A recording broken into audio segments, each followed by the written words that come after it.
చెప్పు దానికి సమాధానం. పొరపాటు జరిగితే చెంపలేసుకో. నీ ఇరిగేషన్ మంత్రి నీకు చెలవకుండా రాసిండా ఆ ఉత్తరం? 45 టీఎంసీలకు ఒప్పుకునే ఉత్తరం, దాని మీద మాట్లాడు.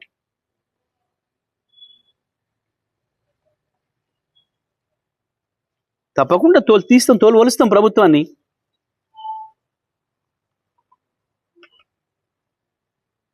నీ తోలు ఒలవడానికి నీ శరీరాన్ని ముట్టుకునే పరిస్థితి లేదు. గంత గలీజ్ శరీరం నీది. దాన్ని ముట్టుకుంటే కంపు. నీ నోరు ఆ సివరేజ్ లైన్ల కంటే కంపు. నీ మైండ్ కంపు. ఎందుకు వస్తాయి ఆ మాటలు? కేవలం సమాధానం లెక్క.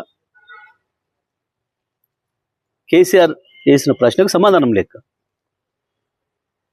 ఎందుకు వణుకుతున్నావు? కేసీఆర్ ప్రజలకు పోతానంటుంటే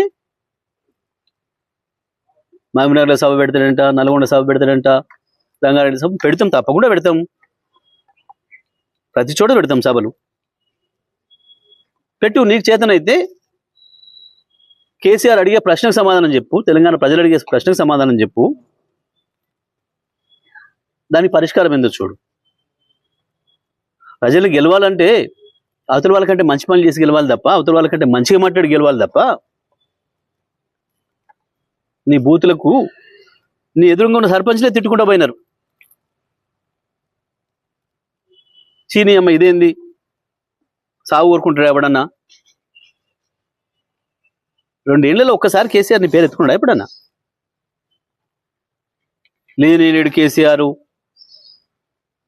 లేని కేసీఆర్ గురించి బూతులు ఎందుకు మాట్లాడుతున్నావు?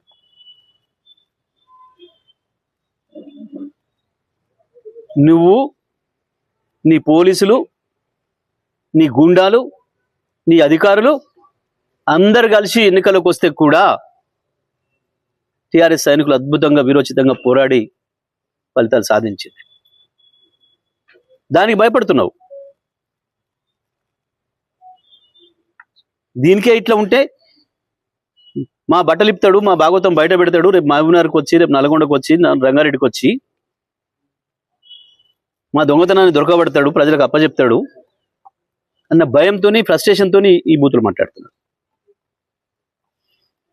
ఎవరు ఒప్పుకోరు తెలంగాణ ప్రజలు. ఎన్నడూ లేదు తెలంగాణ చరిత్రలో ఇంత నీచమైన భాష మాట్లాడిన రాజకీయ నాయకుడు ఇప్పటివరకు కూడా లేడు తెలంగాణ చరిత్రలో ఎప్పుడు కూడా.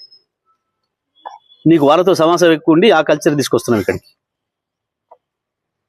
ఆనాడు పొద్దున్నాక ఇప్పుడు తెల్లందాక చీకటి ఒప్పందాలు, చీకటి సవాసాలతోని ఆ గలీజ్ భాషను ఇక్కడ తీసుకొస్తున్నావు. నువ్వు ఎంత దిగజారినా మేము మాత్రం ఆ స్థాయికి రాము. మేము కేసీఆర్ చెప్పిన పద్ధతిలోనే ఉంటాం. రాక కాదు, మాట్లాడలేక కాదు.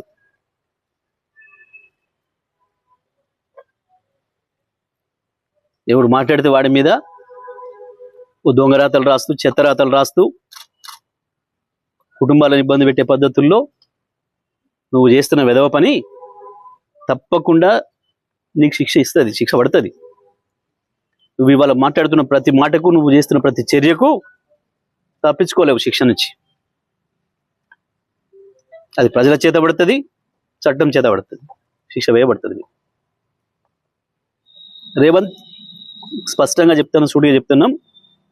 నువ్వు కేసీఆర్ని ఏదైతే బండలు కట్టుకొని దీన్ని దునుకు దంట దునికి చావుని మాట్లాడుతున్నావో, తెలంగాణ ప్రజలు మళ్ళీ మళ్ళీ మళ్ళీ మళ్ళీ నువ్వు లేచి వచ్చే అవకాశమే లేకుండా బండరాలు కట్టి నిన్ను మూసిలో పడేస్తారు. నీ రాజకీయ ప్రస్థానానికి ముగింపు పలుకుతారు.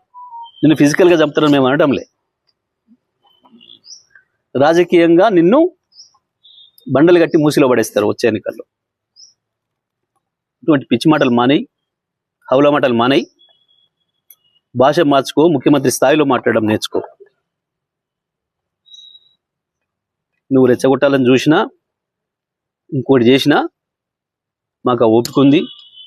ఎందుకంటే నీ భాషల్ని చూసి వచ్చిన వాళ్ళం, నీ భాషల కుట్రలను ఎదుర్కొని వచ్చిన వాళ్ళం. నువ్వు ఒక బచ్చగాడి వాళ్ళ ముందట, కేసీఆర్ ముందట నువ్వు వేసేవన్నీ కుప్పిగంతులు. హనుమంతుడి ముందర కుప్పిగంతులాగా వేస్తున్నావు. కానీ దానికైనా పద్ధతి నేర్చుకుంటే మంచిది రేవంత్ ఇప్పటికైనా.